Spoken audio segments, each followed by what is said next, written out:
Okay, gonna try this one more time. This is a vinyl finds video, and this is 9 records and 1 single that I have acquired over the past couple of months. And yeah, so the first 2 are from the same store, and I went to this store because they kind of have this little punk section, but it's just like 2 like Home Depot storage boxes worth of records, and you have to ask for it. It's not just in with all the other records for some reason. So there was some stuff in there that I was kind of eyeing that I didn't buy last time I went into this place. And I went there to look at them this time because I was going to get them. And they'd sold. Just kind of a bummer. But I looked in just the rock and pop section. And for some reason in the rock and pop section, they had this. 999 Concrete. And this is really good. This was really cheap. And this has, I think my favorite song off this is Little Red Riding Hood. And then at the same store, they had this. Argy Bargy, however you want to say it, by Squeeze. And this is still in the shrink wrap. This is a really, really nice condition copy. So yeah. And then there's one store that, local store I really frequent. I probably go there once a week, once every 2 weeks. And I never leave empty-handed. And I follow them on Discogs, so I always look every couple of days to see if they've posted anything that I really want. And they don't post everything on their Discogs for some reason. They seem to post mostly reissues and then really, really rare stuff. That's the cat, sorry. Rhubarb! Come here. He's whining. So I looked on their Discogs, and they had a reissue of this. The first Adverts record. And this is 2 LPs, and one side is, well, one record is the first album, and then the second record, the first side is the single versions, which are different from the album versions, and then their B-sides, and then the fourth side is live stuff. And this is a really, really great album. I've heard kind of bad things about their second album, and I've never seen a reissue of that. So people say the Damned second album, Music for Pleasure, isn't very good. It's not as good as the first one, but I still like that album. It's just kind of feels like, samey, but not as good as anyway. What I'm trying to say is, people say, oh, the second album isn't as good, but I tend to like it. So maybe I like the second Adverts record, if that makes sense. So when I went in to get that, they had 3 other things that I really wanted that I didn't see, or that wasn't on their Discogs. So the next day, I took some stuff to sell to get some store credit to buy these. So these are... the first one is first B-52's album, and this is really, really nice condition. This is the cover. I mean, this is a 79. I don't think it's the first pressing, but an early pressing, and the cover is just really, really, really clean. The record is good too, and it doesn't have the original sleeve, the original inner sleeve.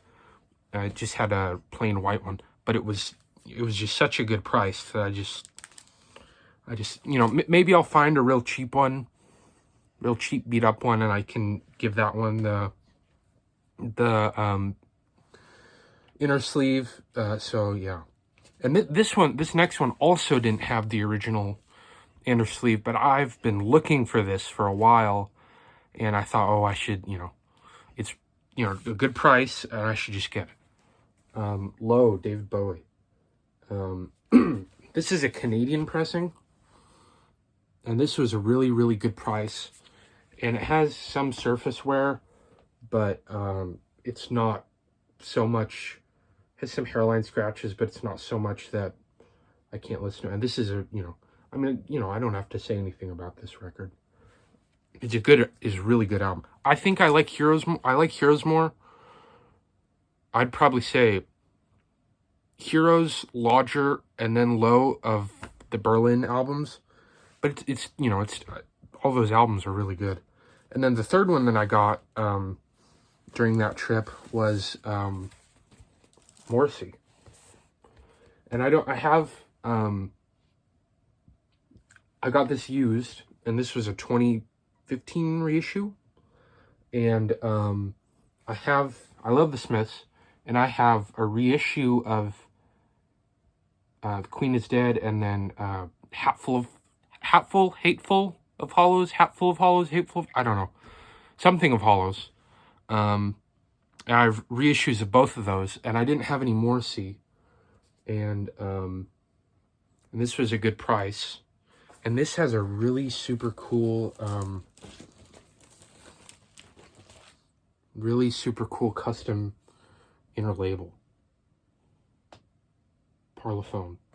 And this was, the only song I knew of this was The More You Ignore Me, but I don't, where I am, records are kind of, trendy and popular, and so it's, kind of hard to find Smiths or Morrissey stuff, so I was glad to find that.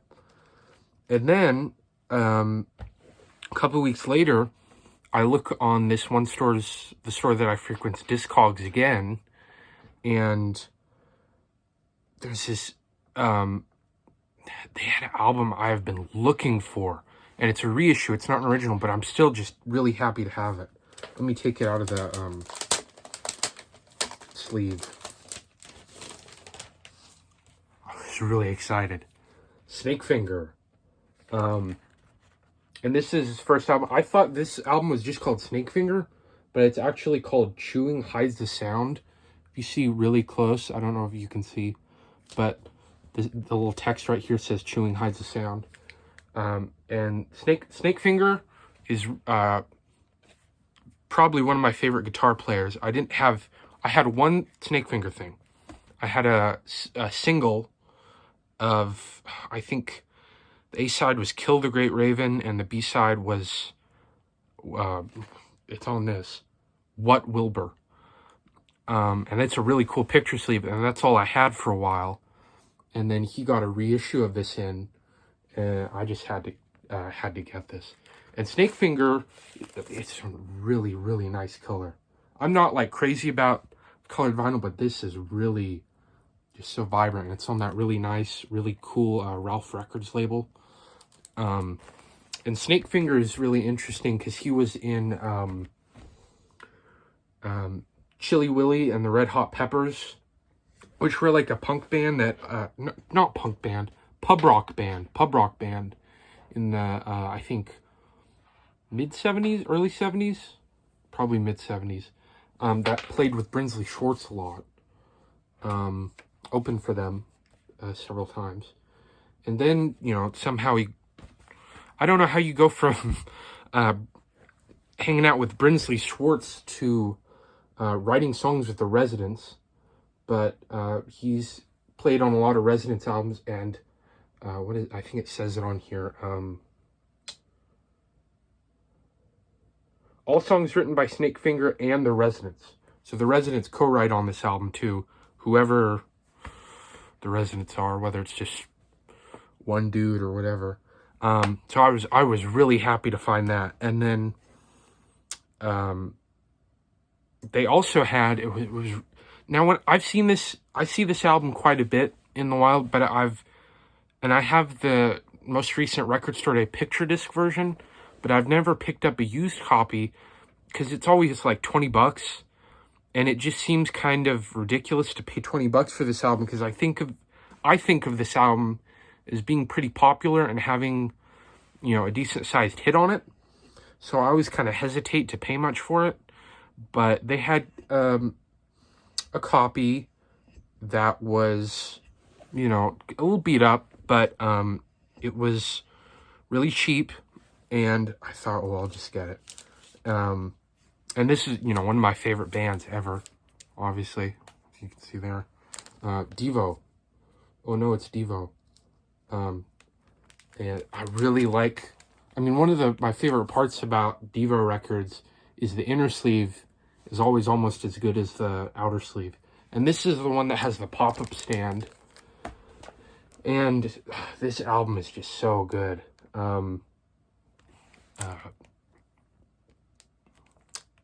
Patterns wasn't a single, but it's such a good song. Time Out for Fun, Big Mess, obviously That's Good was the single off it. There's just not there's not a bad song on this record. And it's just, to me, this is like the last, this is the last perfect Devo album. I liked Total Devo. I like Shout a lot. And then I liked Total Devo. I did not like Smooth Noodle Maps at all. Except Postmodern Man off Smooth Noodle Maps is good. And then Something for Everybody is very good. But this is, up until Something for Everybody, this is like the last perfect Devo album, in my opinion. And then my mom's friend went to England. She took a trip to England, and she collects records, and she picked something up for me. So, and there's a reason I have this in the background, because she got me the Damned White Rabbit 12-inch. And, the front cover for this, matches this one. And the front cover is cool, but my favorite part is the back cover. It's like advertisements for their other stuff.